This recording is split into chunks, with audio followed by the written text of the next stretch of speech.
नमस्कार दोस्तों, स्वागत है आपका स्टडी फॉर सिविल सर्विसेज में। फ्री वीडियो के लिए चैनल को तुरंत सब्सक्राइब कर लीजिए और नोटिफिकेशन को जरूर ऑन कर लेना। हमारा फ्री वाला टेलीग्राम ये वाला ग्रुप जरूर से जरूर ज्वाइन कर लीजिएगा। टेस्ट को ध्यान से अटेम्प्ट करिए और बताइए कितना स्कोर आपने किया है, कितने सही किए हैं टोटल क्वेश्चन में से। सभी लोग अपना अपना स्कोर जरूर कमेंट करिए। नमस्कार विद्वान साथियों, मैं दुर्गे विश्वकर्मा स्वागत करता हूँ स्टडी फॉर एग्जाम्स में।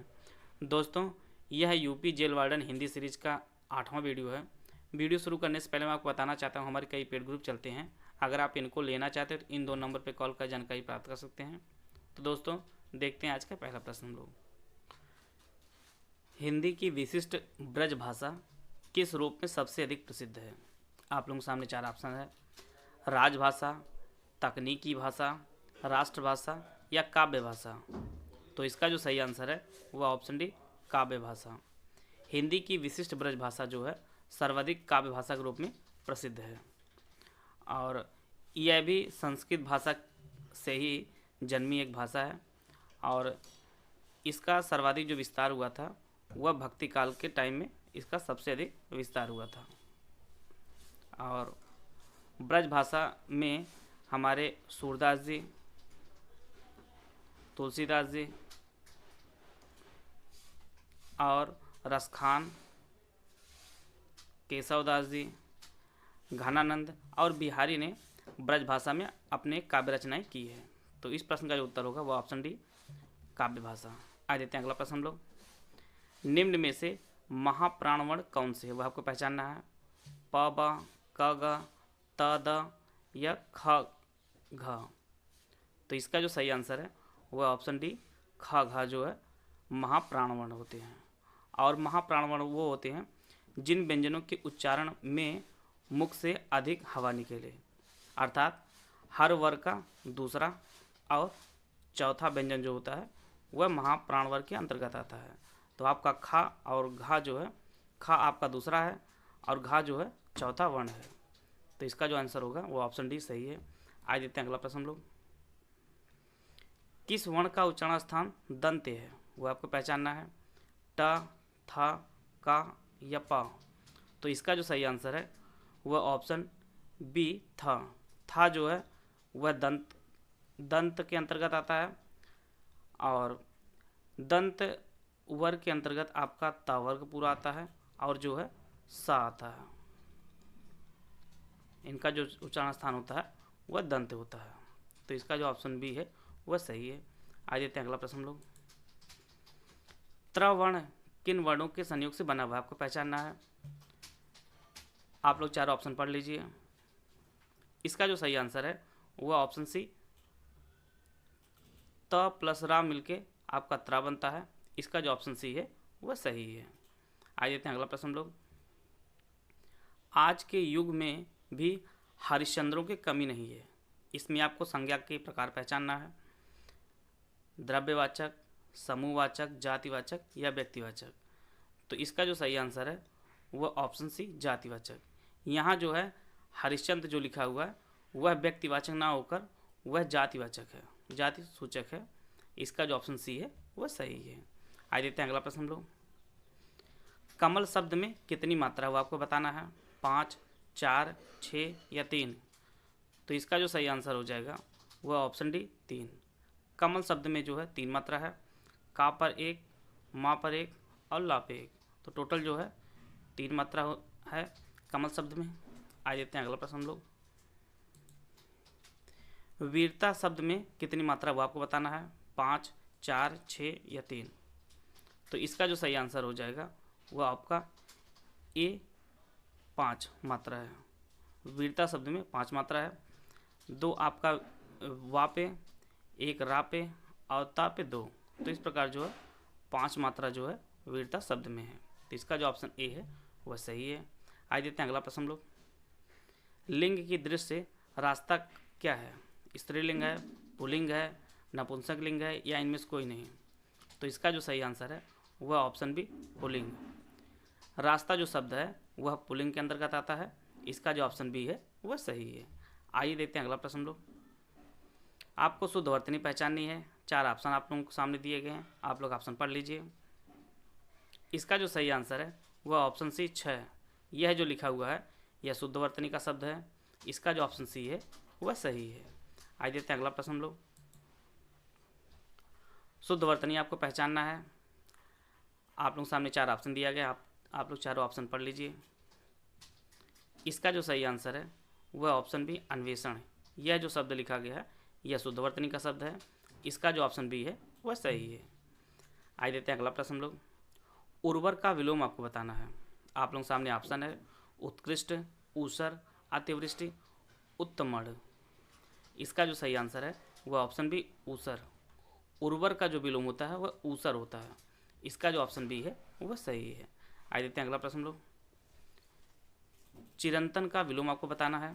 शाश्वत, अलौकिक, नश्वर या लौकिक। यह आपको सामने 4 ऑप्शन दिया गया है। इसका जो सही आंसर है वह ऑप्शन सी नश्वर। चिरंतन का जो विलोम होता है वह नश्वर होता है। इसका जो ऑप्शन सी है वह सही है। आइए देखते हैं अगला प्रश्न लोग। समास का विलोम आप लोग बताना है। आप लोग सामने ऑप्शन है कठिन, व्यास, सूक्ष्म, विस्तीर्ण। इसका जो सही आंसर है वह ऑप्शन बी व्यास। समास का जो विलोम होता है वह व्यास होता है। इसका जो ऑप्शन बी है वह सही है। अगला प्रश्न आप लोगों के सामने है शीत का विलोम आप लोगों को बताना है। आप लोगों के सामने ऑप्शन है ठंडा, असरण, आर्द्र, उष्ण। तो इसका जो सही आंसर है वह ऑप्शन डी जो है उष्ण जो है शीत का विलोम है। इसका जो ऑप्शन डी है वह सही है। आइए देते हैं अगला प्रश्न हम लोग। तुलसीदास जी के गुरु का क्या नाम था? रामानंद, वल्लभाचार्य, नरहरिदास या रामानुजाचार्य। तो इसका जो सही आंसर है वह ऑप्शन सी नरहरिदास। तुलसीदास जी के गुरु का जो नाम था वह नरहरिदास था। इसका जो ऑप्शन सी है वह सही है। आइए देते हैं अगला प्रश्न हम लोग। बिना घर का उसके लिए एक शब्द क्या प्रयोग होगा आपको बताना है। अनाथ, अनाहत, अनिकेत, अनिग्रह। इसका जो सही आंसर है वह ऑप्शन सी अनिकेत। बिना घर के लिए जो एक शब्द प्रयोग होगा जिसके लिए वह अनिकेत होगा। निकेत का अर्थ होता है घर होता है।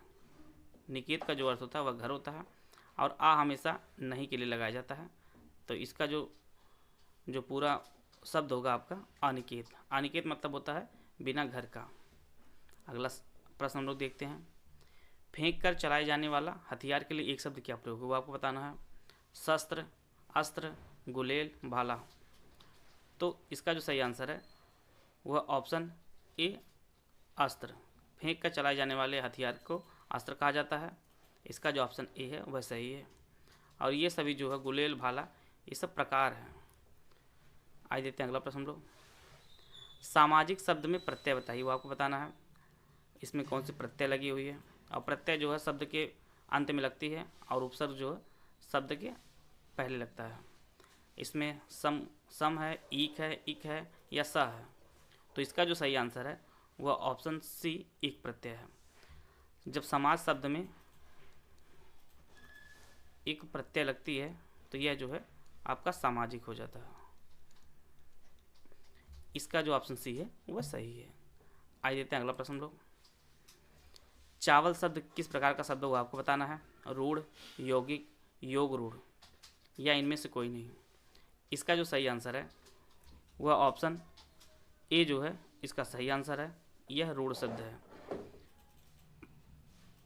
इसको तोड़ने के बाद कोई भी अर्थ नहीं बनेगा किसी भी शब्दांश का। तो इसका जो ऑप्शन ए है वह सही है। आइए देखते हैं अगला प्रश्न लोग। आप लोगों को तत्सम शब्द पहचानना है। 4 ऑप्शन आप लोगों को दिए गए हैं। अमावस, अगम्य, 11 और आंसू। तो इसका जो सही आंसर है वह ऑप्शन बी अगम्य। अगम्य जो शब्द है यह एक तत्सम शब्द है। इसका जो ऑप्शन बी है वह सही है। आइए देखते हैं अगला प्रश्न लोग। यह घर मेरा है में विशेषण के प्रकार आपको बताना है। संख्यावाचक विशेषण, परिमाणवाचक विशेषण, सार्वनामिक विशेषण या गुणवाचक विशेषण। तो इसका जो सही आंसर है वह ऑप्शन सी जो है सार्वनामिक विशेषण है। यह घर मेरा है इसमें जो है सार्वनामिक विशेषण है। इसका जो ऑप्शन सी है वह सही है। आइए देखते हैं अगला प्रश्न लोग। आप लोग सामने विराम चिन्ह बना है, वो आपको पहचानना है कौन सा विराम चिन्ह है। योजक है, लोप चिन्ह है, लाघव चिन्ह है या पूर्ण विराम है। तो इसका जो सही आंसर है वो ऑप्शन बी लोप चिन्ह जो है, यह जो चिन्ह बना है विराम चिन्ह, यह आपका लोप चिन्ह है। तो इसका जो ऑप्शन बी है वह सही है। आइए देखते हैं अगला प्रश्न हम लोग।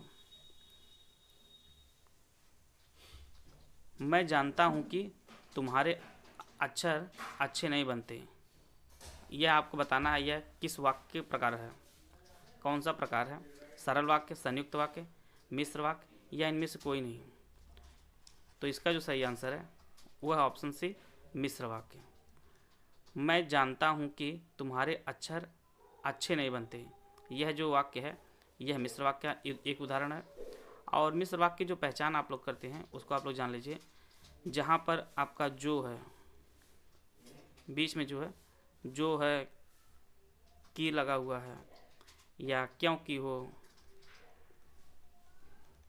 तब हो, जब हो, जैसा, ये सभी अगर शब्द आपके बीच में जुड़े हुए हैं तो वहाँ पे जो है मिश्र वाक्य होगा। तो इसका जो ऑप्शन सी है वह सही है। आइए देखते हैं अगला प्रश्न हम लोग। घर बसाना मुहावरे का अर्थ आपको बताना है। आप लोग सामने ऑप्शन है, घर बनाना, घर में रहना, विवाह करना, मदद करना। तो इसका जो ऑप्शन सी है वह सही है। घर बसाने का जो अर्थ होता है विवाह करना होता है, आप लोग इसको जानते होंगे। इसका जो ऑप्शन सी है वह सही है। आइए देखते हैं अगला प्रश्न हम लोग। विद्यापति की कौन सी है यह जो रचना है, तीन रचनाएं लिखी गई, वो आपको बताना है। इनमें से विद्यापति ने कौन सी रचना की है। कीर्तिलता, कीर्ति पताका, पदावली या सभी। तो इसका जो सही आंसर है वो ऑप्शन डी, सभी। विद्यापति ने कीर्तिलता को, कीर्ति पताका और पदावली तीनों को लिखा है। तो इसका जो ऑप्शन डी है वह सही है। अगला प्रश्न हम लोग देखते हैं। अंधों में आपको फिल करना है राजा। इसके लिए ऑप्शन है काना, लूला, शाह या लंगड़ा। तो इसका जो सही आंसर है वो ऑप्शन ए, अंधों में काना राजा। इसका पूरा जो वाक्य बनेगा आपका, अंधों में काना राजा। तो इसका जो ऑप्शन ए है वह सही है। आइए देखते हैं अगला प्रश्न हम लोग। कर, आप यहाँ पे फिल करना है तो हो भला। आप लोगों के सामने ऑप्शन है भला, भला, सेवा या बुरा। तो इसका जो सही आंसर है वह ऑप्शन बी, भला। कर भला तो हो भला, पूरा जो वाक्य हो जाएगा आपका। तो इसका जो ऑप्शन बी है वह सही है। आज देखते हैं अगला प्रश्न लोग।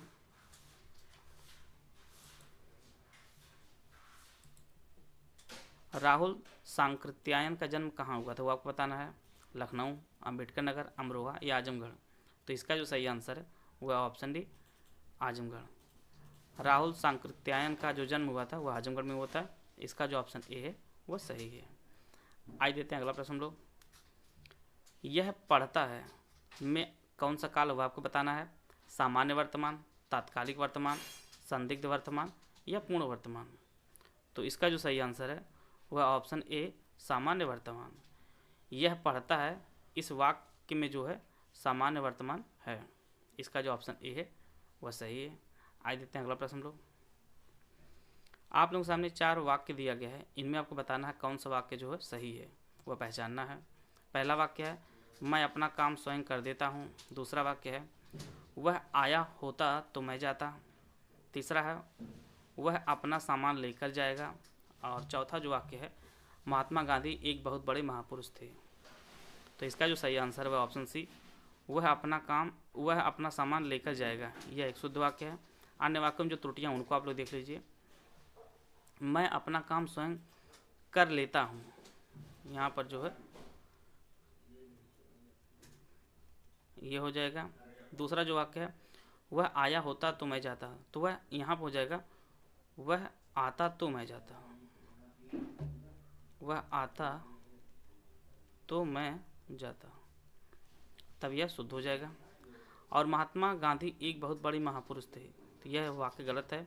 इसका जो शुद्ध रूप होगा महात्मा गांधी एक महापुरुष थे, यह तब शुद्ध हो जाएगा। इसको आपको निकालना होगा। आइए देखते हैं अगला प्रश्न लोग। पुत्र का पर्यायवाची कौन नहीं हुआ आपको पहचानना है। नंदन, तनया, पूत या बेटा। तो इसका जो सही आंसर है वह ऑप्शन बी, तनया।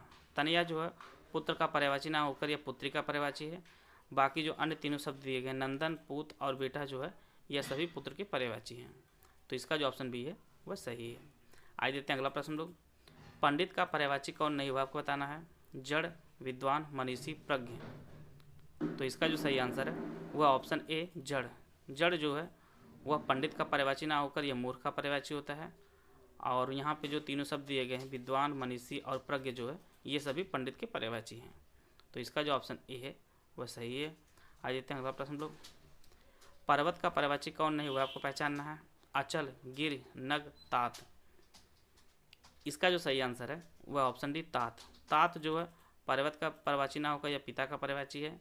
और जो तीनों शब्द दिए गए हैं अचल, गिर और नाग जो है नग जो है ये सभी जो है पर्वत के पर्यायवाची हैं।